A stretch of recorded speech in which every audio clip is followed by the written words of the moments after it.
Good evening everyone, welcome to SWS. कैसे हैं आप सभी? आई होप आप सभी अच्छे होंगे और मॉडर्न हिस्ट्री की क्लास जो एनसीईआरटी सीरीज के तहत चलाई जा रही है उसका आनंद ले रहे होंगे, है ना। हालांकि अब बस कुछ क्लास और उसके बाद एनसीईआरटी मॉडर्न हिस्ट्री समाप्त हो जाएगी आपकी।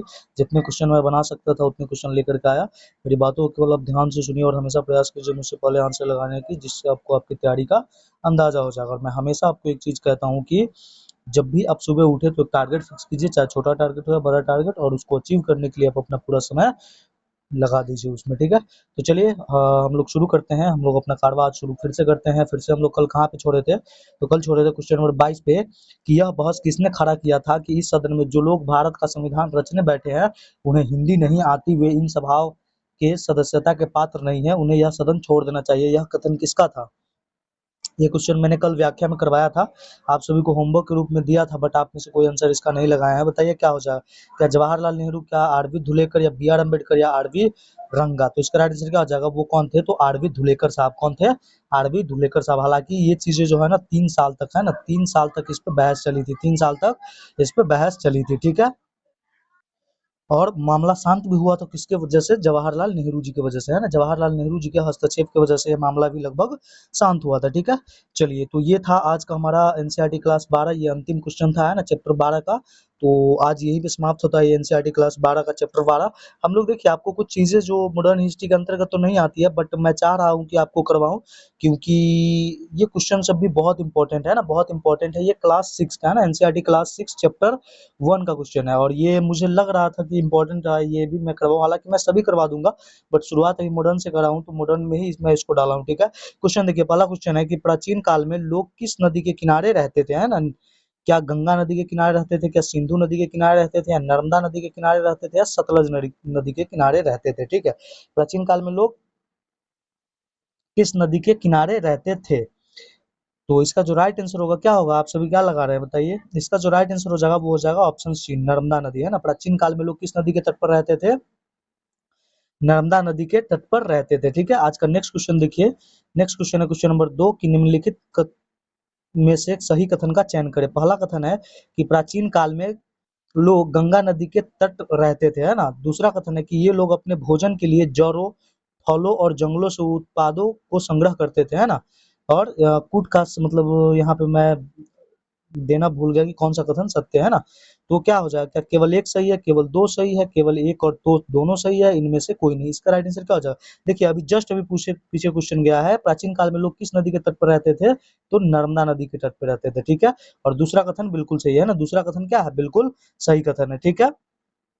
कई लाख वर्ष पहले से लोग नर्मदा नदी के तट पर रह रहे हैं, और यहाँ रहने वाले लोग जो है आरंभिक लोगों में से कुछ कुशल संग्राहक थे, है ना, जो आसपास के जंगलों की विशाल संपदा से परिचित थे, और वे अपने भोजन के लिए जड़, फल, है ना, जंगल के अन्य जो उत्पाद होते थे उनसे उन्हें संग्रह किया करते थे, है ना। और एक चीज जानते हैं, ये लोग जानवर का आखेट भी करते थे, है ना, जानवर का आखेट भी करते थे। आखेट का मतलब समझते हैं आप सभी? शिकार, है ना। जानवर इस सब का जानवर का शिकार करना ये लोग जानते थे, है ना। ये लोग जानते थे। इसका राइट आंसर क्या हो जाएगा? ऑप्शन बी, केवल दो सही है ना, केवल दो सही है। आज का नेक्स्ट क्वेश्चन देखिए। नेक्स्ट क्वेश्चन क्या? क्वेश्चन नंबर 3 है कि निम्नलिखित में से कौन से सुलेमान और गिरधार पहाड़ियां स्थित है? निम्नलिखित में से कौन से, मतलब निम्नलिखित में से कौन से सुलेमान और किरथार पहाड़ियां स्थित है? क्या उत्तर पूर्व में, मतलब कहाँ स्थित है? क्या उत्तर पश्चिम में है, क्या दक्षिण पश्चिम में है, क्या दक्षिण पूर्व में है ना, दक्षिण पूर्व में है? इसका राइट आंसर क्या हो जाएगा? देखिए, सुलेमान श्रेणी और किरथार पहाड़ी, है ना, सुलेमान श्रेणी और किरथार पहाड़ी भारत के किस ओर है? तो यह उत्तर पश्चिम में है ना, नॉर्थ वेस्ट में, है ना, नॉर्थ वेस्ट में है। नॉर्थ वेस्ट में, उत्तर पश्चिम में, ऊपर लद्दाख से भी लद्दाख से ऊपर थोड़ा सा उत्तर, मतलब उत्तर पश्चिम में स्थित है, ठीक है, सुलेमान श्रेणी और किरथार पहाड़ी, ठीक है। आज का नेक्स्ट क्वेश्चन देखिए। आज का नेक्स्ट क्वेश्चन क्या है? क्वेश्चन नंबर 4 है कि निम्नलिखित में से कौन सा कथन सही नहीं है, ठीक है। ऑप्शन सुन, कथन सुनिए। ऑप्शन पहला कथन है कि स्त्री और पुरुष ने सबसे पहले चावल उपजाना प्रारंभ किया, ठीक है। दूसरा कथन है कि उन्होंने भेड़, बकरी और गाय, बैल जैसे पशुओं को पालतू बनाया, है ना। कूट का उपयोग करके सही कथन का चयन कीजिए, कौन सा कथन सही है, ठीक है। कौन सा कथन सही नहीं है पूछ रहा है, माफ कीजिए, नहीं है पूछ रहा है। क्या केवल एक नहीं है, क्या केवल दो नहीं है, क्या एक और दो दोनों नहीं है, इनमें से कोई नहीं? इसका कौन सा आंसर सही नहीं है, ठीक है। तो क्या स्त्री और पुरुष ने सबसे पहले चावल उपजाना प्रारंभ किया था? गलत बात है। यहाँ पर क्या होना चाहिए था? स्त्री और पुरुष ने सबसे पहले किस फसल की उपजानी शुरू की थी? तो गेहूं, है ना, गेहूं और जौ की, ठीक है, गेहूं और जौ की, ठीक है, गेहूं और जौ की फसल, है ना, गेहूं और जौ जैसी फसल को उपजाना आरंभ किया था और उन्होंने भेड़ बकरी और गाय बैल जैसे पशु को पालतू बनाना शुरू किया था। ये कथन बिल्कुल सही है ना, ये कथन क्या है? बिल्कुल सही है, ठीक है। और ये कब की बात है? 18 माफ कीजिए 8000 वर्ष पूर्व, है ना, 8000 वर्ष पूर्व, ठीक है, जो उत्तर पश्चिम के सुलेमान और किरथर पहाड़ी थी उसी में ये लोग रहते थे, ठीक है। तो इसका राइट आंसर क्या हो जाएगा? केवल दो नहीं, गलत पूछ रहा है तो केवल एक गलत है ना, केवल एक गलत है। इसका राइट आंसर क्या हो जाएगा? Option A. आज का नेक्स्ट क्वेश्चन देखिए, क्वेश्चन नंबर 5 है कि क्वेश्चन नंबर 5 है, निम्न में से कृषि का विकास किस किस क्षेत्र में देखने को मिलता था, ना, in which of the following reasons was agriculture developed, ठीक है। क्या विंध्य क्षेत्र में, क्या गारो क्षेत्र में, क्या खासी क्षेत्र में, या पश्चिम घाट में? आपको क्या लगता है इसका राइट आंसर क्या हो जाएगा, है ना? तो ये जो है इसका जो राइट आंसर हो जाएगा, देखिए उत्तर पूर्व में जो गारो तथा मध्य भारत में विंध्य पहाड़ी है, इन यहाँ पर कुछ अन्य ऐसे क्षेत्र थे जहाँ कृषि का क्या था? विकास हुआ था ना, जहाँ सबसे पहले यहाँ पर चावल उगाया गया था ना, यहाँ पर सबसे पहले क्या उगाया गया था? चावल उगाया गया था, ठीक है, चावल उपजाया गया था। और यह स्थान किस क्षेत्र में आता है? तो यह विंध्य के उत्तर में आता है। किसमें आता है? विंध्य के उत्तर में, ठीक है, विंध्य के उत्तर में, ठीक है, विंध्य के उत्तर में। आज का नेक्स्ट क्वेश्चन देखिए, आज का नेक्स्ट क्वेश्चन क्या है? तो आज का जो नेक्स्ट क्वेश्चन है क्वेश्चन नंबर 7, निम्न में से कौन सी पहाड़ी उत्तर पूर्व में स्थित है, ठीक है, which of the following hills are located in the north east? क्या विंध्य पहाड़ी उत्तर पूर्व में पूछ रहा है? खासी पहाड़ी, गारो पहाड़ी, या सतपुरा पहाड़ी, है ना, सतपुरा पहाड़ी? इसका राइट आंसर क्या हो जाएगा ना? निम्न में से कौन सी पहाड़ी उत्तर पूर्व में स्थित है? उत्तर पूर्व में स्थित है, ठीक है। क्या हो जाएगा इसका राइट आंसर? यहाँ पे एक ऑप्शन और लगा लीजिए आप, ई का, ठीक है, मोर देन वन का, ठीक है, मोर देन वन का, ठीक है, एक ऑप्शन और लगा लीजिए मोर देन वन का।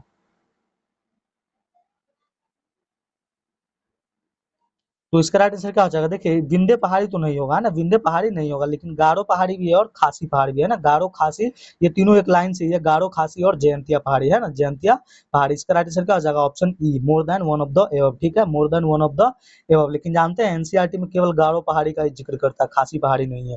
फिर भी बीपीएससी आपको एक से अधिक मानेगा, ठीक है। आज का नेक्स्ट क्वेश्चन देखिए, क्वेश्चन नंबर क्या है? क्वेश्चन नंबर 8 है कि गंगा के दक्षिण में इन नदियों के आसपास का क्षेत्र प्राचीन काल में किस नाम से जाना जाता था, है ना? गंगा के दक्षिण में इन नदियों के आसपास का क्षेत्र, मतलब गंगा के आसपास का क्षेत्र प्राचीन काल में किस नाम से जाना जाता था? क्या मगध के नाम से, क्या वत्स के नाम से, क्या अंग के नाम से, या कौशाम्बी के नाम से? इसका राइट आंसर क्या होगा? इसका राइट आंसर क्या हो जाएगा? देखिए ये जो बात है, गंगा के दक्षिण में इन नदियों के आसपास का जो क्षेत्र था प्राचीन काल में किस नाम से जाना जाता था? तो ये मगध के नाम से प्रसिद्ध था। किस नाम से? मगध के नाम से। और ये वर्तमान में कहाँ है?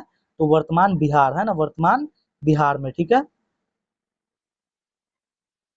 वर्तमान बिहार में जाना था। और इसके शासक उस समय पे बहुत शक्तिशाली थे, है ना, इसके शासक उस समय पे बहुत शक्तिशाली थे।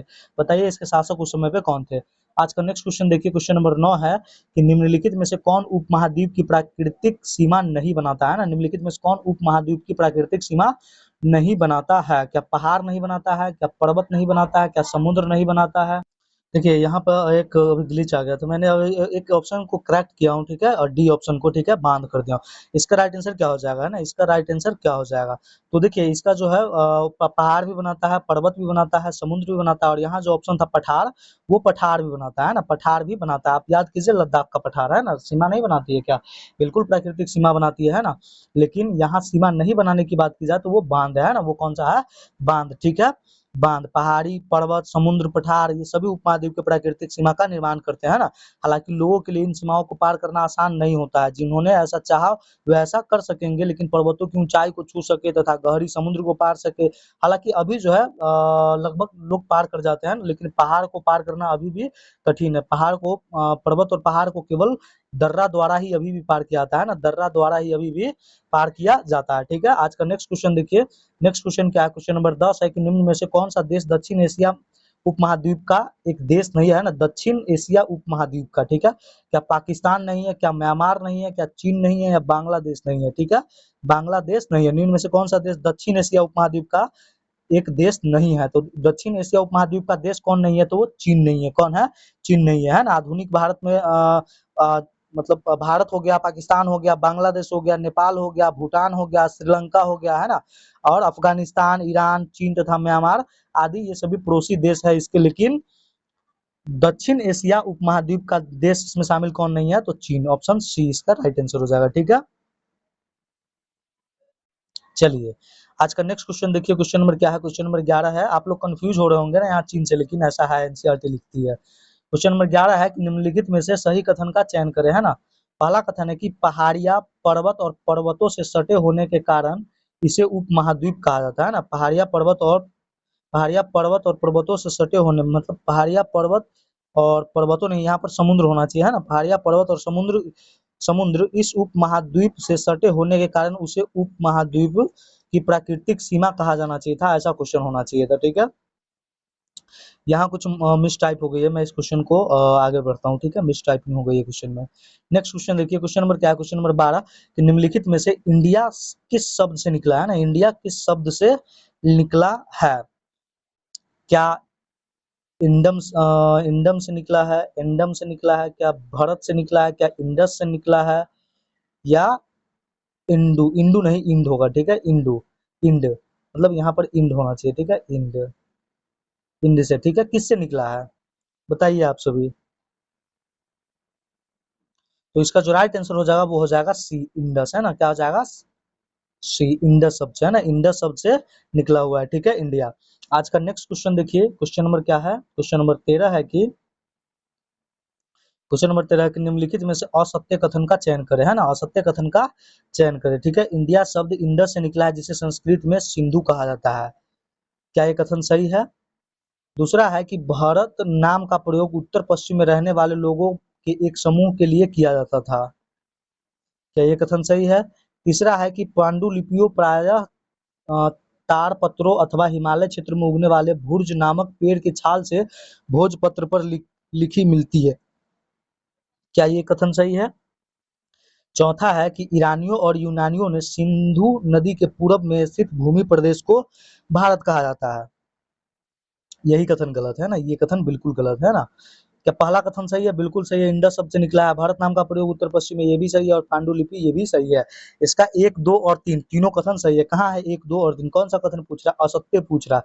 तो असत्य कथन कौन है? हो जाएगा इसका केवल 4, है ना, केवल 4। इसका राइट आंसर क्या हो जाएगा? बी, केवल 4 इसका गलत है। केवल 4 इसका क्या है? गलत है। ठीक है, एनसीईआरटी की कुछ लाइनें हैं, सुन लीजिए 2 मिनट की। इंडिया शब्द इंडस से निकले जिसे संस्कृत में सिंधु कहा जाता है। ठीक है, अपने एटलस में ईरान और यूनान का पता लगाया गया तथा लगभग 2500 वर्ष पूर्व उत्तर पश्चिम की ओर से आने वाले ईरानियों और यूनानियों ने सिंधु को, है ना, सिंधु को हिद्दोस अथवा इंडोस और इस नदी के पूर्व में स्थित जो भूमि प्रदेश को इंडिया कहा। भारत नाम का प्रयोग उत्तर पश्चिम में रहने वाले लोगों के एक समूह के लिए किया जाता था ना, और इस समूह का उल्लेख संस्कृत के आरंभिक लगभग 3500 वर्ष पुरानी, है ना, कृति ऋग्वेद में भी मिलता है। बाद में इसका प्रयोग देश के लिए होने लगा। ठीक है, चलिए आज का नेक्स्ट क्वेश्चन देखिए। नेक्स्ट क्वेश्चन क्या है? क्वेश्चन नंबर 14 है कि पांडुलिपि निम्न में से किस पेड़ की छाल से बनाई जाती थी? अभी हम क्वेश्चन पीछे करवा करके आए, क्या पीपल के छाल से, क्या भुर्ज की, क्या सिकोया की, या यूकेलिप्टस की, है ना। इसका राइट आंसर क्या हो जाएगा? तो अभी जस्ट बता करके आए हैं कि भुर्ज की, है ना। पांडुलिपि प्रायः तार पत्रों अथवा हिमालय क्षेत्र में उगने वाले भुर्ज की, है ना, और ये भुर्ज कहाँ उगता है? तो हिमालय क्षेत्र में। भुर्ज कहाँ उगता है? हिमालय क्षेत्र में, है ना। ये पेड़ की छाल का एक विशेष तरीका है जो भोजपत्र पर लिखा मिलता है। ठीक है, आज का नेक्स्ट क्वेश्चन देखिए। क्वेश्चन नंबर 15 है कि निम्नलिखित में से पांडुलिपियां प्राप्त होती है ना, किससे? मंदिर और विहारों में, दुर्ग से, पहाड़ों से, या महलों से, है ना। कहाँ से? तो ये मंदिरी मंदिर और विहारों से, है ना। मंदिर और पहाड़ों से। इतने वर्षों में इनमें कई पांडुलिपि को कीड़ों ने खा लिया तथा कुछ नष्ट कर दी गई, फिर भी ऐसे कुछ पांडुलिपियां आज भी उपलब्ध है। प्राय ये पांडुलिपियां कहाँ से है? तो मंदिर और विहारों में प्राप्त होती है ना, मंदिर और विहारों में प्राप्त होती है। ठीक है, आज का नेक्स्ट क्वेश्चन देखिए। क्वेश्चन नंबर 16 है कि निम्नलिखित में से असत्य कथन का पहचान करें, है ना। पहला कथन है कि पांडुलिपि में धार्मिक मान्यताओं व व्यवहार, राजाओं के जीवन, औषधि तथा सभी प्रकार के विषयों की जानकारी मिलती है। ठीक है, दूसरा कथन है कि पांडुलिपि प्रायः प्राकृत भाषा में प्राप्त होती है ना, प्राकृत भाषा में प्राप्त होती है। ठीक है, तीसरा कथन है कि प्राकृतिक भाषा का प्रयोग उच्च वर्ग के लोग करते हैं ना, प्राकृत भाषा का प्रयोग उच्च वर्ग के लोग करते थे, है ना। कौन सा कथन इसका सही है? ठीक है, मतलब असत्य कथन पूछ रहा है, बताइए आप सभी इसमें कौन सा कथन गलत लग रहा है? क्या प्राकृतिक भाषा का प्रयोग उच्च वर्ग के लोग करते थे? यही कथन गलत है ना, ये कथन बिल्कुल गलत है। ठीक है, ये सभी वर्ग के लोग करते थे, है ना, प्राकृत भाषा का प्रयोग, मतलब ये जो है आम जनता करती थी, है ना, उस समय पे जो आम लोग होते थे वो लोग करते थे प्राकृत भाषा का उपयोग, है ना, प्राकृत भाषा का उपयोग। ठीक है, नेक्स्ट क्वेश्चन देखिए, आज का क्वेश्चन नंबर 17 क्या है कि अतीत में बनी वस्तुओं का अध्ययन करने वाला व्यक्ति क्या कहलाता है? क्या लेखक कहलाता है, क्या पुरातात्विक कहलाता है यानी आर्कियोलॉजिस्ट कहलाता है, हिस्टोरियन या आर्किविस्ट कहलाता है, या हिस्टोरियन मतलब इतिहासकार कहलाता है? क्वेश्चन नंबर 17 का सही आंसर क्या होगा? तो इसका जो सही उत्तर हो जाएगा उसे आर्कियोलॉजिस्ट कहा जाता है ना, पुरातात्विक कहा जाता है ना, पुरातात्विक कहा जाता है। नेक्स्ट क्वेश्चन देखिए, नेक्स्ट क्वेश्चन है क्वेश्चन नंबर 18 की यह शिलालेख लगभग 2250 वर्ष पुराना यह शिलालेख वर्तमान में अफगानिस्तान के कंधार से प्राप्त हुआ। यह निम्न में से किस शासक द्वारा बनवाया गया था? है? किस शासक द्वारा बनवाया गया था? क्या चंद्रगुप्त मौर्य, क्या अशोक, क्या कनिष्क, क्या हर्षवर्धन? इसका राइट आंसर क्या हो जाएगा, है ना, अफगानिस्तान के कंधार से प्राप्त हुआ, है ना। यह अभिलेख जो है अशोक के, है ना, अशोक नामक शासक के आदेश पर उत्कीर्ण करवाया गया था ना, उत्कीर्ण करवाया गया था। इसका राइट आंसर क्या हो जाएगा? बी, है ना, बी अशोक के। ठीक है, नेक्स्ट क्वेश्चन देखिए, क्वेश्चन नंबर 19 है कि निम्नलिखित में से सही कथन का चयन करें। ठीक है, क्वेश्चन नंबर अब कथन एक है कि प्राचीन काल में पशुपालकों तथा कृषकों का जीवन राजाओं तथा रानियों के जीवन से बहुत भिन्न था, है ना। सही कथन का चयन करना है। ठीक है, दूसरा कथन है कि अंडमान निकोबार द्वीप के अधिकांश लोग अपना भोजन मछली पकड़कर शिकार करके प्राप्त करते थे। ये कथन तो बिल्कुल सही है। तीसरा है कि इसके विपरीत शहर के लोग भोजन आपूर्ति के लिए अन्य व्यक्तियों पर निर्भर रहते थे, है ना। और चौथा कथन है कि शहर में रहने वाले लोग खाद्य आपूर्ति के लिए अन्य व्यक्तियों पर निर्भर रहते थे, है ना। हाँ, ये भी कथन सही है और 4 भी सही है और इसका प्रथम भी सही है ना, 1, 2, 3 और 4 चारों सही है। इसका राइट आंसर क्या हो जाएगा? डी, उपयुक्त में से सभी, है ना, उपयुक्त में से सभी। आज का नेक्स्ट क्वेश्चन देखिए, नेक्स्ट क्वेश्चन क्या है? और अगर क्वेश्चन सेशन अगर पसंद आ रही हो तो एक लाइक कर दीजिए, है ना, एक लाइक तो बनता है ना, एक लाइक कर दीजिए अगर सेशन पसंद आ रहा है आप सभी को। और प्रतिदिन आपको ये जो आपको थोड़ा सा हार्ड लग रहा हो क्योंकि एनसीईआरटी क्लास 6 का चैप्टर 1 का क्वेश्चन है। ठीक है, चैप्टर 1 का क्वेश्चन है। मैं इसको मॉडर्न हिस्ट्री में क्यों डाला हूँ वो अब मैं आपको पहले बता चुका हूँ। क्वेश्चन 20 नंबर निम्न में से ईसा पूर्व का अर्थ है ना, ईसा पूर्व का क्या अर्थ है? क्या महात्मा बुद्ध से है, क्या महावीर से है, या ईसा मसीह मसीह से है, या संत जोबियर से है ना, संत जोबियर से? इसका राइट आंसर क्या हो जाएगा? किससे है? हम्म, ईसा मसीह का संबंध किससे है? तो इसका राइट आंसर क्या हो जाएगा? इसका जो राइट आंसर हो जाएगा वो हो जाएगा ऑप्शन सी, ईसा मसीह, है ना, ईसा मसीह से। किससे है? ईसा मसीह से। चलिए, आज का नेक्स्ट क्वेश्चन देखिए, क्वेश्चन नंबर 21 है। क्वेश्चन नंबर 21 क्या है कि निम्न में से वर्ष की गणना किसकी जन्म तिथि से की जाती है ना, वर्ष की गणना किसकी जन्म तिथि से की जाती है? क्या ईसा मसीह के, क्या महात्मा बुद्ध के, क्या मोहम्मद साहब के, या महावीर के? इसका राइट आंसर क्या हो जाएगा? तो अभी जस्ट बताया लगा होता है ना, जैसे सन 1950 ईस्वी, है ना, सन 1950 ईस्वी करके लगा होता है ना, तो ये इसी ईसा मसीह के जन्म से किया होता है ना। वर्ष की गणना किसकी जन्म तिथि से की जाती है? तो ईसा मसीह के जन्म तिथि से की जाती है। इसका राइट आंसर हो जाएगा ऑप्शन ए। ठीक है, तो ये था हमारा NCERT class 6, NCERT class 6 chapter 1 का, है ना, चैप्टर 1 का। मैं इसको क्वेश्चन बस एक दिखाने के लिए आपके समक्ष लाया था। बाकी मॉडर्न हिस्ट्री का पार्ट तो ये नहीं है, लेकिन फिर भी मैं आपको आप लोग कर लीजिए, खराब थोड़ी है ये, है ना। चलिए, आज का नेक्स्ट क्वेश्चन देखते हैं हम लोग। और हमारा जो चैप्टर शुरू हो रहा है वो है मॉडर्न हिस्ट्री का कुछ छूटे फूटे भाग, है ना, जो छूटे फूटे भाग रह गए थे। कहीं कहीं किसी किसी चैप्टर के कोई किसी किसी क्लास के कोई कोई सा चैप्टर ऐसा था जो छूट गया था, है ना, मॉडर्न हिस्ट्री का। ठीक है, तो देख लीजिए मॉडर्न हिस्ट्री का ये भी चैप्टर मॉडर्न हिस्ट्री का ही है। बस देख लीजिए एनसीईआरटी क्लास 8 चैप्टर 5। ठीक है, अगर सेशन पसंद आ रहा है तो अपने दोस्तों के साथ शेयर कर लीजिए। पहला क्वेश्चन है कि 18वीं सदी में, है ना, 18वीं सदी में क्या हुआ था, है ना, what happened in the 18th century, है ना। क्या राजाओं और नवाबों की ताकत छिनने लगी थी? बी में है कि उनकी सत्ता और सम्मान खत्म होने लगा था। देखिए, ये मॉडर्न हिस्ट्री का क्वेश्चन है। ठीक है, एमएच का ही क्वेश्चन है, ये पीछे था प्राचीन भारत से, लेकिन ये आधुनिक इतिहास है। तीसरा है कि भारतीय शासकों की स्वतंत्रता कम होने लगी थी। उपयुक्त सभी। इसका राइट आंसर क्या हो जाएगा?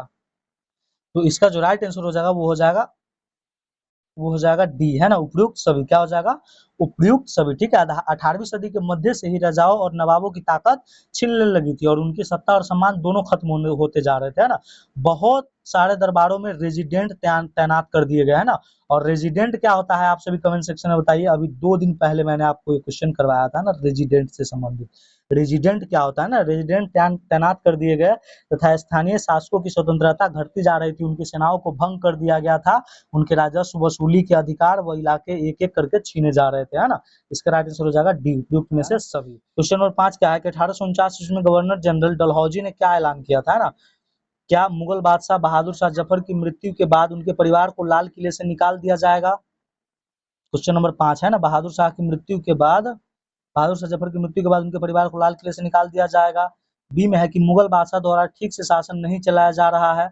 और सी में है कि मुगल राजाओं को केवल राजा माना जाएगा। और डी इनमें से सही है ना, क्या ऐलान किया था, ठीक है। तो इसका पहला कथन क्या है, बिल्कुल सही है ना, बिल्कुल सही है, ठीक है। इसका पहला कथन क्या है, बिल्कुल सही है। दूसरा कथन है कि मुगल बादशाह द्वारा ठीक से शासन नहीं चलाया जा रहा था, है ना। ये बात गलत है, ये बात भी क्या है, गलत है। इस समय पे ऐसा कुछ भी नहीं था, वैसा इसका मकसद ही नहीं था डलहौजी का, वो बस शामिल करना चाह रहे थे किसी भी तरह, है ना। और तीसरा है कि मुगल राजाओं को केवल राजा माना जाएगा, नहीं, केवल राजकुमार माना जाएगा, है ना, राजकुमार माना जाएगा। और इसको बाहर निकाल करके कहाँ रखा जाएगा, आप सभी कमेंट सेक्शन में बताइए। तो इसका राइट आंसर क्या हो जाएगा, केवल एक सही है ना, केवल एक सही है, ठीक है। राजकुमार राजा मानने की बात नहीं की गई है ना, यहाँ पर क्या कहा था कि मुगल शासक जो बहादुर शाह जफर है और इसकी जो आखिरी मुगल बादशाह होंगे, उनकी मृत्यु के बाद उनके किसी भी वंशज को बादशाह नहीं माना जाएगा, है ना, किसी भी वंशज को बादशाह या राजा नहीं माना जाएगा, है ना, बादशाह या राजा नहीं माना जाएगा। देखिए 1849 में जब गवर्नर जनरल डलहौजी ने ऐलान किया कि बहादुर शाह जफर की मृत्यु के बाद बादशाह के परिवार को लाल किले से निकाल करके उसे दिल्ली में कहीं और बसाया जाएगा, ठीक है। 1856 में गवर्नर जनरल जब कैनिंग बना तो उन्होंने क्या फैसला किया कि बहादुर शाह जफर आखिरी मुगल बादशाह होंगे और उनकी मृत्यु के बाद उनके किसी भी वंशज को बादशाह नहीं माना जाएगा या राजा नहीं माना जाएगा, उन्हें केवल राजकुमारों के रूप में मानित किया जाएगा, ठीक है। तो इसका सी भी सही और इसका मतलब सी भी गलत है और इसका बी भी गलत है ना, इसका बी भी गलत है, ठीक है। नेक्स्ट क्वेश्चन देखिए, आज का नेक्स्ट क्वेश्चन क्या है कि निम्नलिखित कथनों पर विचार कीजिए। पहला कथन है कि कंपनी के नियम कानून के कारण किसान और जमींदार भारी भरकम लगान से काफी परेशान थे, है ना, काफी परेशान थे। तो क्या ये कथन सही है, बिल्कुल ये कथन क्या है, सही है। दूसरा है कि 1801 में, है ना, 1801 में अवध पर एक सहायक संधि थोपी गई और 1856 में अंग्रेजों ने उस पर कब्जा कर लिया था। ये क्वेश्चन अभी जस्ट कुछ दिन पहले मैंने आपको पढ़ाया था। ये कथन भी क्या है, बिल्कुल सही है। तीसरा कथन है कि 1801 ईस्वी में मराठा पर सहायक संधि थोप कर कब्जा किया गया। क्या मराठा को भी 1801 पर थोपा गया था, नहीं। आप बताइए मराठा पर सहायक संधि कब थोपी गई थी, है ना। इसका 1 और 2 बिल्कुल सही है ना, 1 और 2 कहाँ है, देखिए 1 और 2 ऑप्शन ए में है ना, ऑप्शन ए में 1 और 2 दोनों सही है ना, 1 और 2 दोनों सही है, ठीक है। नेक्स्ट क्वेश्चन देखिए, आज का नेक्स्ट क्वेश्चन क्या है, क्वेश्चन नंबर 7 क्या है कि निम्नलिखित में से अंग्रेजों ने क्या सुधार किया, है ना। क्वेश्चन नंबर 7 है कि निम्नलिखित में से अंग्रेजों ने क्या सुधार किया, ठीक है। ऑप्शन ए, कथन ए है कि सती प्रथा के खिलाफ कानून, है ना, विधवा पुनर्विचार को बढ़ावा दिया, अंग्रेजी भाषा की शिक्षा, ये सभी किया था ना, अंग्रेजों ने इन सभी पर जोर दिया था ना, इन सभी पे जोर दिया था। इसका राइट आंसर क्या हो जाएगा, डी, है ना। अंग्रेजों को लगता था कि भारतीय समाज को सुधारना जरूरी है ना, सती प्रथा को रोकने और विधवा विवाह को बढ़ावा देने के लिए कानून बनाया गया, है ना। अंग्रेजी भाषा की शिक्षा को जमकर प्रोत्साहन दिया गया था और 1830 के बाद, कब, 1830 के बाद कंपनी ने ईसाई मशीनरियों को खुलकर काम करने और यहाँ तक कि जमीन व संपत्ति जुटाने की भी छूट दे दिया ना। और 1850 में एक नया कानून बनाया गया जिसमें ईसाई धर्म को अपनाना और आसान हो गया, है ना। इस कानून में प्रावधान किया गया था कि अगर कोई भारतीय व्यक्ति ईसाई धर्म अपनाता है तो भी पुरखों की संपत्ति पर उसका अधिकार पहले जैसा ही रहेगा। और बहुत सारे भारतीयों को यकीन हो गया था कि अंग्रेज उनका धर्म, उनके सामाजिक रीति रिवाज और परंपरागत जीवन शैली को नष्ट कर रहे हैं, है ना। इसका राइट आंसर क्या हो जाएगा, ऑप्शन डी। नेक्स्ट क्वेश्चन देखिए, आज का नेक्स्ट क्वेश्चन क्या है, क्वेश्चन नंबर 8 है, ईसाई धर्म के लिए क्या कानून बनाया गया, है ना। ईसाई धर्म के लिए क्या नया कानून बनाया गया था, मतलब कब, क्या नहीं, कब नया कानून बनाया गया था ईसाई धर्म के लिए, है ना। अभी जस्ट हमने व्याख्या में कहा था कि 1850 में, कब, 1850 में एक नया कानून बनाया गया था। और इस कानून में क्या कहा गया था कि अगर कोई व्यक्ति ईसाई धर्म अगर अपनाता है तो भी उसके पुरखों की संपत्ति पे उसका अधिकार रहेगा। ऐसा क्यों? क्योंकि उस समय पे जब धर्मांतरण हो रहा था, तो बताइए आप सभी, उस समय पे धर्मांतरण को रोकने के लिए कौन ऐसा कानून बनाया था कि जो भी धर्म परिवर्तन करेगा उसको अपने पुरखों की जमीन मत दीजिए, है ना? मतलब उनके पिताजी से सब आग्रह किए थे। कौन थे वो व्यक्ति? तो ये कब की है? क्या 1853 की, 1855 की, 1850 की, 1845 की? इसका राइट आंसर क्या हो जाएगा? सी, 1850, है ना? 1850 की बात है, ठीक है। आज का नेक्स्ट क्वेश्चन देखिए, आज का नेक्स्ट क्वेश्चन क्या है? क्वेश्चन नंबर 10 है कि निम्न में से पुस्तक माझा प्रवास, है ना? माझा प्रवास किसकी पुस्तक है ना? माझा प्रवास किसकी पुस्तक है? ठीक है। क्या सीताराम पांडे की, क्या मंगल पांडे की, या विष्णु भट्ट गोडसे की, या तात्या टोपे की, है ना? तात्या टोपे की। किसका पुस्तक है माझा प्रवास, है ना? देखिए ये जो पुस्तक है ये है विष्णु भट्ट गोडसे की। किसकी पुस्तक है? विष्णु भट्ट गोडसे की। यहाँ महाराष्ट्र के एक गांव में रहने वाले ब्राह्मण थे। कौन? विष्णु भट्ट गोडसे। और इन्होंने ही यह पुस्तक लिखा, माझा प्रवास, है ना? माझा प्रवास। विष्णु भट्ट और उनके चाचा जो थे मथुरा में आयोजित किए जा रहे एक यज्ञ में भाग लेने के लिए निकले थे, है ना? विष्णु भट्ट लिखते हैं कि रास्ते में उनकी मुलाकात कुछ सिपाहियों से हुई जिन्होंने उन्हें सलाह दी कि वे वापस लौट जाए, क्योंकि 3 दिन के भीतर चारों तरफ क्या है? कोहराम मच जाएगा, है ना? चारों तरफ कोहराम मच जाएगा। ये कौन थे? विष्णु भट्ट की पुस्तक है माझा प्रवास, और उसी में उन्होंने लिखा था। लेकिन ये अपने चाचा यहाँ का क्या करने जा रहे थे? मथुरा में, है ना? मथुरा में एक आयोजन था, एक प्रोग्राम था जिसमें जा रहे थे विष्णु भट्ट गोडसे। नेक्स्ट क्वेश्चन देखिए, क्वेश्चन नंबर 11 है कि 1857 शताब्दी के दौरान डैश डैश के विद्रोह उपनिवेशवाद का सबसे बड़ा सशस्त्र विद्रोह था, है ना? 1857 के दौरान डैश का विद्रोह उपनिवेशवाद का सबसे बड़ा सशस्त्र विद्रोह था, है ना? सबसे बड़ा सशस्त्र विद्रोह था। कौन सा है? तो 1857 है ना? 1800 नहीं, यहाँ भी देखो ऑप्शंस में भी कुछ मिस्टेक्स मार दिया, है ना? मिस्टेक मार दिया। 1857 कोई शताब्दी होता है बताओ? 19वीं, है ना? 19वीं शताब्दी के दौरान, ठीक है। डैश डैश का विद्रोह उपनिवेशवाद का, और यहाँ पर संथाल विद्रोह नहीं, 1857 कर लीजिए।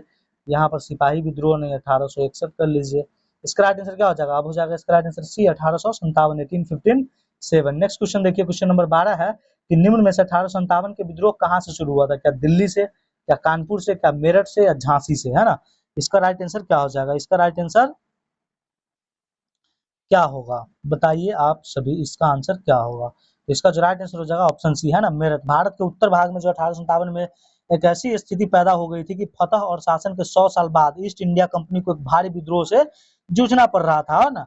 और ये मई 1857 कब की बात है? मई 1857 में शुरू हुए बगावत ने भारत की कंपनी का अस्तित्व भी खतरे में डाल दिया था। मेरठ से शुरू करके सिपाहियों ने कई जगह बगावत की।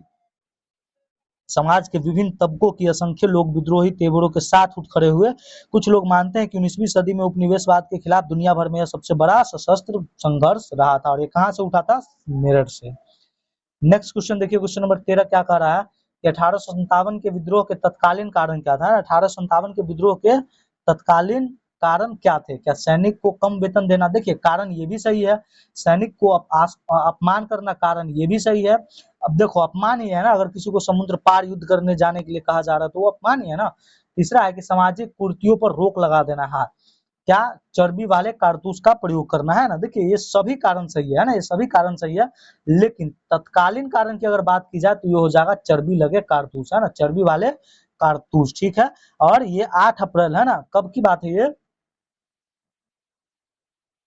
8 अप्रैल 1857, है ना? 8 अप्रैल 1857 को युवा सिपाही कौन थे? वो मंगल पांडे, है ना? मंगल पांडे, ठीक है। मंगल पांडे को बैरकपुर में अपने अफसरों पर हमला करने के आरोप में क्या किया गया था? यहाँ पर फांसी उनको दी जाती है ना, उनको फांसी दी गई है ना, उनको फांसी पर लटका दिया गया है ना। चंद दिन बाद मेरठ में तैनात कुछ सिपाही ने नए कारतूस के साथ फौजी अभ्यास करने से इनकार कर दिया, और सिपाहियों को लगता था कि उन कारतूसों पर गाय और सुअर की चर्बी का लेप चढ़ाया गया था। 85 सिपाहियों को नौकरी से निकाल दिया गया, उन्हें अपने अफसरों का हुक्म न मानने का आरोप में, ठीक है। और कितने साल की सजा दी गई थी? 10-10 साल की सजा दी गई थी। और यह कब की बात है? तो यह 9 मई की बात है। कब की? 9 मई की बात है, ठीक है। और मंगल पांडे को फांसी कब मिली थी? 8 अप्रैल 1857 को, है ना? 8 अप्रैल 1857 को मंगल पांडे को फांसी दी गई थी। अच्छा एक चीज बताइए, मंगल पांडे विद्रोह की स्थिति को प्रारंभ करते हैं, बताइए तो आप सभी। आज का नेक्स्ट क्वेश्चन है, क्वेश्चन नंबर 14 है कि निम्न में से किसको 1857 के विद्रोह का नेता घोषित किया गया था? क्या बहादुर शाह जफर थे, क्या वीर कुंवर सिंह, रानी लक्ष्मीबाई या तात्या टोपे? है ना। तो देखिए 1857 के विद्रोह का नेता किसे घोषित किया गया था, तो वो घोषित किया गया था बहादुर शाह जफर को, है ना। बहादुर शाह जफर को याद कीजिए, जब ये छावनी जो है दिल्ली पहुंचती है, तो बहादुर शाह जफर उस समय पे क्या कर रहे होते हैं, नमाज पढ़ के उठे होते हैं, है ना। जस्ट अभी 2 दिन पहले की बात है, मैं आपको ये क्वेश्चन करवाया हुआ हूँ, है ना। मेरठ के कुछ सिपाही क्या करते हैं, टोली जो 10 मई की रात, है ना, 10 मई, कब की बात है ये, 10 मई, 10 मई की रात को घोड़ों पर सवार होकर मुंह अंधेरे ही दिल्ली पहुंच गई। जैसे उनके आने की खबर फैली, दिल्ली में तैनात जो टुकड़ी थी बगावत कर दी, है ना। और यहाँ भी अंग्रेज अफसर मारे गए। देसी सिपाही ने हथियार व गोला बारूद कब्जे में ले लिया और इमारतों को आग लगा दी। विजयी सिपाही लाल किले की दीवार के आसपास जमा हो गए। वे बादशाह से मिलना चाहते थे और इस समय पे बादशाह अंग्रेजों की भारी ताकत से दो दो हाथ करने को तैयार नहीं थे, लेकिन सिपाही भी अड़े रहे कि आखिरकार वो जबरन महल में घुसे और उन्होंने बहादुर शाह जफर को अपना नेता घोषित कर दिया गया। और बहादुर शाह इस समय पे क्या कर रहे थे, तो इस समय पे बहादुर शाह नमाज पढ़ रहे थे, नमाज पढ़ रहे थे। बहादुर शाह जफर उस समय अंग्रेज से लड़ना नहीं चाह रहे थे, है ना, लड़ना नहीं चाह रहे थे, उनकी स्थिति वैसी नहीं थी, है ना। नेक्स्ट क्वेश्चन देखिए, नेक्स्ट क्वेश्चन क्या है, क्वेश्चन नंबर 15 है कि 1857 की क्रांति की युवा सिपाही, है ना, मंगल पांडे को कब फांसी दी गई थी? क्या 8 मार्च को, 10 मार्च को, 8 अप्रैल को, 10 मई को? इसको कब दी गई थी फांसी, तो इन्हें फांसी दी गई थी 8 अप्रैल, है ना, 8 अप्रैल 1857, है ना, 1857 को, 8 अप्रैल 1857 को मंगल पांडे को बैरकपुर में अपने अफसरों पर हमला करने के आरोप में फांसी दी गई, है ना, फांसी दी गई थी, ठीक है। इसका राइट आंसर क्या हो जाएगा ना, निम्नलिखित में से में से 1857 की क्रांति के संदर्भ में कौन सा कथन असत्य है? कथन एक है कि 8 अप्रैल 1857 में मंगल पांडे को फांसी दी गई थी, ये कथन बिल्कुल सत्य है। दूसरा है कि नए कारतूस के साथ अभ्यास करने से इनकार करने पर सिपाहियों को जेल में डाला गया, ये कथन भी सही है। और कितने साल तक के लिए, 10-10 साल तक के लिए, है ना, 10-10 साल तक के लिए इनको जेल में डाला गया था। तीसरा है कि 10 मई को सिपाहियों ने मेरठ कि जेल पर धावा बोलकर उन्हें आजाद करा लिया, ये कथन भी सही है। चौथा है कि अंग्रेजों के जाने के बाद सिपाही देश का शासन संभालना नहीं चाहते थे। आप एक और ऑप्शन लगा लीजिए, ई, नन ऑफ द एबव, ठीक है, नन कर दीजिए। इसका राइट आंसर क्या हो जाएगा, तो देखिए इसका चौथा ऑप्शन भी सही है ना, अंग्रेजों के जाने के बाद सिपाही देश का शासन संभालना नहीं चाहते थे, और बल्कि शासन को मुगल सम्राट, है ना, शासन किसके हाथ में देना चाहते थे, जो यहाँ के मुगल सम्राट थे, कौन, बहादुर शाह जफर, उसको सौंपना चाहते थे, है ना, सौंपना चाहते थे। इसका राइट आंसर क्या आ जाएगा, इनमें से कोई ऐसा है ही नहीं कि असत्य। 8 अप्रैल को जो इनको मंगल पांडे को फांसी दी गई थी, है ना, 8 अप्रैल को मंगल पांडे जी को फांसी दी गई थी, और 10 मई को सिपाहियों ने मेरठ के जेल पर धावा बोलकर वहां बंद सिपाहियों को आजाद कर लिया, ठीक है। उन्होंने अंग्रेज अफसरों पर हमला करके उन्हें मार गिराया, उन्हें बंदूक और हथियार कब्जे में ले लिए और अंग्रेजों की इमारत व संपत्तियों के आग आग के हवाले कर दिया। उन्होंने फिरंगियों के खिलाफ युद्ध का ऐलान कर दिया और सिपाही पूरे देश में अंग्रेज शासन को खत्म करने पर एकदम उतावले हो गए थे। लेकिन सवाल था कि अंग्रेज के जाने के बाद देश का शासन कौन चलाएगा, है ना। सिपाही ने इसका भी जवाब ढूंढ लिया था, वे मुगल सम्राट बहादुर शाह जफर को देश का शासन सौंपना चाहते थे, ना कि वो खुद संभालना चाहते थे। तो इसका डी भी सही है, सी भी सही है, बी भी सही है और ए भी सही है। इसका राइट आंसर हो जाएगा ए। नेक्स्ट क्वेश्चन है, क्वेश्चन नंबर 17 कि निम्नलिखित में से 1857 के क्रांति सैनिक विद्रोह से जन विद्रोह बनने के संदर्भ में कौन सा कथन सत्य है ना। जन विद्रोह कैसे बन गया, इसके बारे में कौन सा कथन सत्य है? ऑप्शन, कथन एक है कि मेरठ के सिपाहियों की टोली 10 मई की रात को घोड़ों पर सवार होकर दिल्ली पहुंची, बिल्कुल सही बात है। बी में है कि दिल्ली की टुकड़ियों ने भी बगावत कर दी, ये बात भी सही है। सी में है कि मुगल सम्राट बहादुर शाह जफर को देश का शासक स्वीकार किया गया, ये कथन भी सही है ना, देश का शासक ये लोग स्वीकार कर रहे थे, है ना, और ये चाह रहे थे कि जब अंग्रेज यहाँ से चले जाए तो देश का शासन कौन करेंगे, बहादुर शाह जफर, है ना, बहादुर शाह जफर। इसका राइट आंसर क्या हो जाएगा, डी, इनमें से सभी, है ना, इनमें से सभी। आज का नेक्स्ट क्वेश्चन देखिए, क्वेश्चन नंबर 18 क्या है कि निम्नलिखित में से पेशवा के दत्तक पुत्र कौन थे, है ना। क्वेश्चन नंबर 18 है कि निम्नलिखित में से पेशवा के दत्तक पुत्र कौन थे? क्या नाना साहब थे, क्या तात्या टोपे थे, बालाजी विश्वनाथ थे, इनमें से कोई नहीं। इसका राइट आंसर क्या हो जाएगा, है ना। तो देखिए स्वर्गीय बाजीराव पेशवा, है ना, या स्वर्गीय पेशवा बाजीराव के दत्तक पुत्र कौन थे, तो नाना साहब, है ना, नाना साहब स्वर्गीय पेशवा बाजीराव के दत्तक पुत्र थे और कानपुर के पास ये रहते थे। उन्होंने सेना इकट्ठा की और ब्रिटिश सैनिकों को शहर से खदेड़ा था, है ना, उन्होंने खुद को पेशवा घोषित कर दिया। इन्होंने क्या किया था, खुद को पेशवा घोषित किया था, ठीक है। अभी जस्ट 2 दिन पहले मैंने आपको पढ़ाया एक चीज कि कौन वो व्यक्ति थे जो नेपाल भागे थे 1857 की क्रांति के दौरान, है ना, नेपाल भागे थे, ठीक है। तो खुद को पेशवा घोषित किया, उन्होंने ऐलान किया कि वह बादशाह बहादुर शाह जफर के तहत गवर्नर है, ठीक है। मतलब ये खुद को क्या किया कि जो बहादुर शाह जफर है, जिनको देश का शासन दिया जाना है, उनके अंदर में ये क्या रहेंगे, गवर्नर रहेंगे। और लखनऊ की गद्दी से हटा दिए गए जो नवाब वाजिद अली शाह के बेटे ब्रिजेश कादर को नया नवाब घोषित कर दिया गया, है ना। चलिए, तो लखनऊ में कौन थे, ब्रिजेश कादिर, है ना, ब्रिजेश कादिर, ठीक है। और उसके पिता कौन थे, वाजिद अली शाह। चलिए, आज का नेक्स्ट क्वेश्चन देखिए। नेक्स्ट क्वेश्चन क्या है हमारा, क्वेश्चन नंबर 19 है कि 1857 की क्रांति के समय पेशवा बाजीराव के दत्तक पुत्र नाना साहब ने ब्रिटिश सैनिक को किस शहर से खदेड़ दिया था, है ना, किस शहर से खदेड़ दिया था। आपको क्या लगता है, जहां रहेंगे वहीं से ना खदेड़ेंगे, क्या लखनऊ से, क्या दिल्ली से, क्या कानपुर से, या बरेली से। तो कानपुर से। कहाँ से, कानपुर से। अच्छा, एक बात बताइए, लखनऊ से किसने खदेड़ा था, आप सभी कमेंट सेक्शन में आंसर बताइए। नेक्स्ट क्वेश्चन देखिए, क्वेश्चन नंबर 20 है कि निम्न में से किस लेफ्टिनेंट ने 6 अप्रैल, है ना, 6 अप्रैल 1857 को अपने कमांडर इन चीफ को टेलीग्राम भेजा, जिसमें उसने अंग्रेजों को भय को व्यक्त किया। क्या हडसन, कैंपबेल, टाइटर, या कर्नल नेल, है ना, किसने। तो यह किसने किया था, तो यह किया था टाइटर नहीं ना, टाइलर होगा, टाइलर, टाइटलर था, है ना, टाइटलर था, ठीक है, टाइटलर। इसका राइट आंसर हो जाएगा ऑप्शन सी, टाइटलर, है ना। बहुत सारे मोर्चे पर उस समय जबरदस्त हार हो रही थी अंग्रेजों के, है ना। इससे लोगों को यकीन हो गया था कि अब अंग्रेज को क्या है, शासन खत्म हो चुका है। अब लोगों को विद्रोह में कूद पड़ने का गहरा आत्मविश्वास मिल गया था, खास तौर से अवध के इलाकों में, है ना। अवध के इलाकों में चौतरफा बगावत की स्थिति थी। और तब जाकर के 6 अगस्त 1857 को लेफ्टिनेंट कर्नल टाइटलर ने, है ना, अपने कमांडर इन चीफ को टेलीग्राम भेजा था, और जिसमें उसने लिखा था कि अंग्रेजों को भय को व्यक्त किया, और हमारे लोग विरोधियों की संख्या और लगातार लड़ाई से थक गए हैं, एक एक गांव हमारे खिलाफ है, जमींदार भी हमारे खिलाफ खड़े हो रहे हैं, है ना। और ये किसने लिखा था, टाइटलर ने, है ना। नेक्स्ट क्वेश्चन देखिए, क्वेश्चन नंबर 21 है, निम्नलिखित कथनों पर विचार कीजिए, है ना, निम्नलिखित कथनों पर विचार कीजिए। पहला कथन है कि 1857 की क्रांति में अवध एक उथल पुथल के बावजूद भी अंग्रेजों ने हार नहीं मानी, है ना, अंग्रेजों ने हार नहीं मानी, ठीक है। क्या ये कथन सही है। दूसरा है कि दिल्ली पर अंग्रेजों के कब्जा हो जाने का यह मतलब नहीं था कि विद्रोह पूरी तरह शांत हो चुका था। क्या ये कथन सही है। तीसरा है कि आरा के लाल कुंवर सिंह मध्य भारत के जंगलों में रहते हुए छापामार युद्ध चला रहे थे, ये कथन गलत है ना। आरा के जो लाल थे कुंवर सिंह, वो बिहार की बात कर रहे हैं ना, मध्य भारत की नहीं, है ना, मध्य भारत की नहीं, ठीक है। तो इसका राइट आंसर क्या हो जाएगा, ए भी सही है और बी भी सही है। इसका राइट आंसर हो जाएगा 1 और 2, जो ऑप्शंस में ही नहीं है ना, जो क्या है, ऑप्शंस में ही नहीं है, ठीक है। कोई बात नहीं है, ऑप्शंस नहीं है तो आप वैसे ही आंसर कर लीजिए, 1 और 2, है ना, 1 और 2 सही है, बाकी सब क्या है, गलत है। वैसे भी आज थोड़ा सा टाइपिंग बहुत मिस्टेक हो गया, आई एम सो सॉरी, मैं नेक्स्ट जैसे इसको सही करेक्ट कर लूंगा। क्वेश्चन नंबर 22 है कि निम्न में से बहादुर शाह जफर ने अपनी अंतिम सांस कब ली थी, है ना, यानी कि बहादुर शाह जफर की मृत्यु कब हुई थी, ठीक है, बहादुर शाह जफर की मृत्यु कब हुई थी, है ना।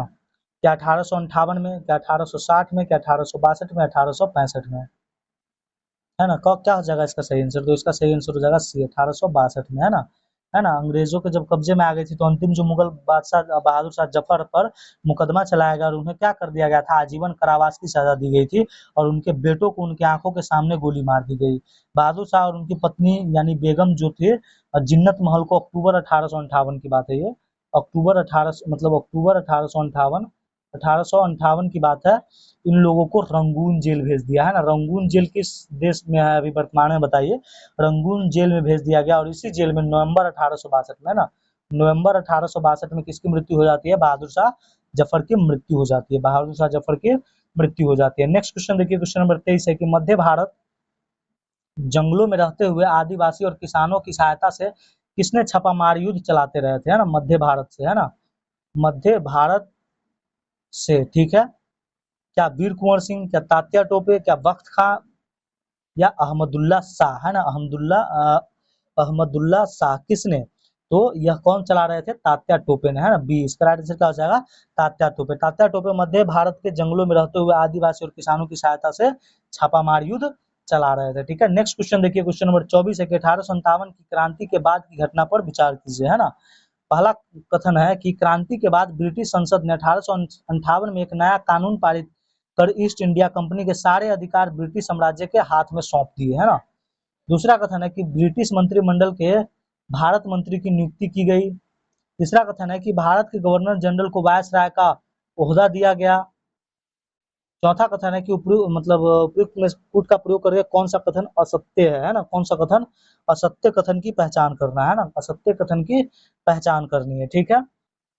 क्या हो जाएगा इसका सही उत्तर? क्या पहला कथन सही है कि क्रांति के बाद ब्रिटिश संसद ने 1858 में एक नया कानून पारित कर ईस्ट इंडिया कंपनी के सारे अधिकार को कहाँ कर दिया गया, ईस्ट इंडिया कंपनी पर? तो बिल्कुल ये पहला कथन क्या है, बिल्कुल सही है ना। दूसरा है कि ब्रिटिश मंत्रिमंडल के भारत मंत्री की नियुक्ति की गई।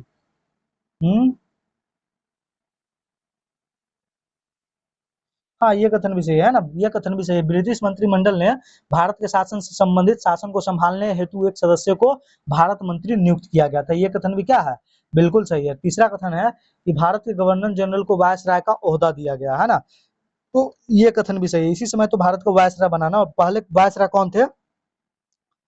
तो कैनिंग, है ना, कैनिंग पहले वायसराय थे, ठीक है, कैनिंग। चलिए, तो इनमें से तीनों कथन सही है, तो इसका कौन सा कथन असत्य पूछ रहा था यहाँ पे, तो कौन सा कथन यहाँ पर असत्य है? तो कोई नहीं, इसका आंसर आप ये लगा लीजिए, इनमें से कोई नहीं, ठीक है, नन ऑफ द अबव, ठीक है।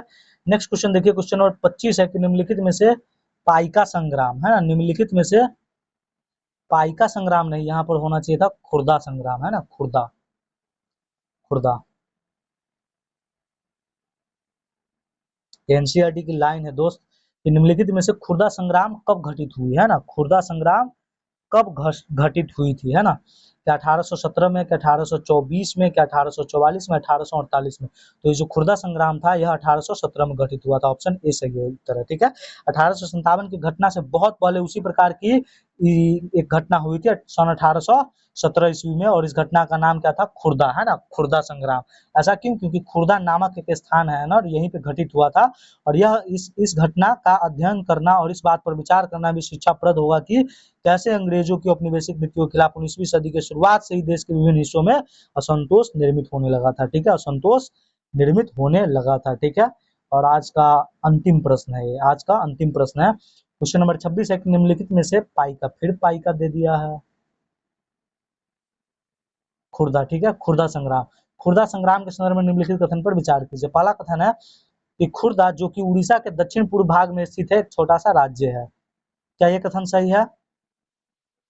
दूसरा है कि खुर्दा को अपने अधीन करने के तुरंत बाद अंग्रेजों ने राजस्व निपुण जमीन पर कर लगाने की नीति अपनाई थी, है ना, क्या ये कथन सही है?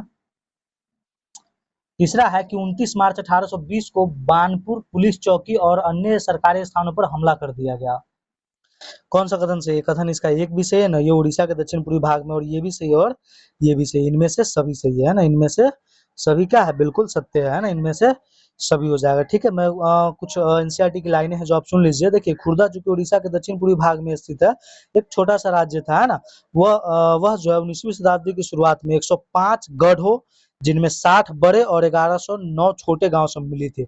यह एक जनबहुल उपजाऊ क्षेत्र था। इसके शासक कौन थे? राजा बीड किशोर देव, है ना, बीड किशोर देव को स्वर्गीय अधिकृत 4 परगनाओं को तथा जगन्नाथ मंदिर के संचालन अधिकार समेत 14 गढ़ जातों के प्रशासनिक उत्तरदायित्व को पूर्व के दबाव में आकर मराठाओं को सौंप देना पड़ा था, है ना। उनके पुत्र खुर्दा को अपने अधीन करते हुए तुरंत बाद अंग्रेजों ने राजस्व निवृत्त जमीन पर कर लगाने की नीति अपनाने लगी थी, है ना, नीति अपनाने लगी थी, ठीक है। जिसके बाद क्या होता है कि राज्य के पूर्व सैनिक वर्ग, जिन्हें पाइक के नाम से जाना जाता था, उनका जीवन बुरी तरह से प्रभावित हुआ। इस नीति के भयावहता राजस्व की मांग में अनुचित वृद्धि और इस संग्रह के दमनकारी तरीकों से और बढ़ गई थी। इस कार्रवाई के फलस्वरूप 1805 से लेकर के 1817 के बीच खुर्दा से बड़े पैमाने पर लोग जमीन छोड़कर चले गए थे, है ना। जब पाइकों ने अंग्रेजों के सामने आत्मसमर्पण किया, इसके उपरांत अंग्रेजों ने खुर्दा के लोगों के प्रति अपनी ओर से दयालु, अनुग्रहित और सहनशीलता की नीति अपनाई थी, है ना। तो ये था आज का हमारा सेशन, ठीक है। सेशन थोड़ा सा हार्ड लग रहा होगा आप सभी को, बट क्या करें, अब क्वेश्चन ऐसा बन रहा था तो हम ले आए। अब रोज रोज तो आसान आसान क्वेश्चन होंगे नहीं, कुछ क्वेश्चन हार्ड भी होंगे। हालांकि आज मैं खुद भी परेशान हुआ था क्योंकि बहुत सारे मिस्टेक्स हुए हैं आज के पीडीएफ में, ठीक है। चलिए कोई बात नहीं है, तो आज का सेशन हम लोग यहीं पे समाप्त करते हैं। कैसा लगा आप सभी को सेशन? अगर कुछ बदलाव चाहते हैं तो वो भी बता सकते हैं, आप कमेंट सेक्शन में बता दीजिएगा। और मैं चाह रहा हूँ ना कि कल पॉलिटी की क्लास हो, अगर आप चाहते हैं पॉलिटी दमदार करना चाहते हैं तो आप कल जुड़ सकते हैं, ठीक है। बाकी मॉडर्न हिस्ट्री से, एनसीईआरटी से जो भी क्वेश्चन बनने वाले थे मैंने आपके समक्ष ला करके ये 12-15 क्लास में, 12-15 क्लास तो हो ही गया होगा ना, 15 घंटे में, मतलब 15 क्लास में आप सभी के समक्ष रख दिया पूरी मॉडर्न हिस्ट्री, ठीक है। अगर रिवीजन करना हो तो आप जाकर के फिर से प्लेलिस्ट में जाकर के रिवाइज कर लीजिएगा। तो कल से जो है हम लोग शुरुआत कर रहे हैं पॉलिटी की, ठीक है, पॉलिटी की। चलिए आज का सेशन यहीं पे समाप्त करते हैं। और अगर वीडियो पसंद आ रही है तो एक लाइक कर दीजिएगा, अगर आप चैनल पे नए हैं तो एक सब्सक्राइब कर लीजिएगा। Thanks for watching.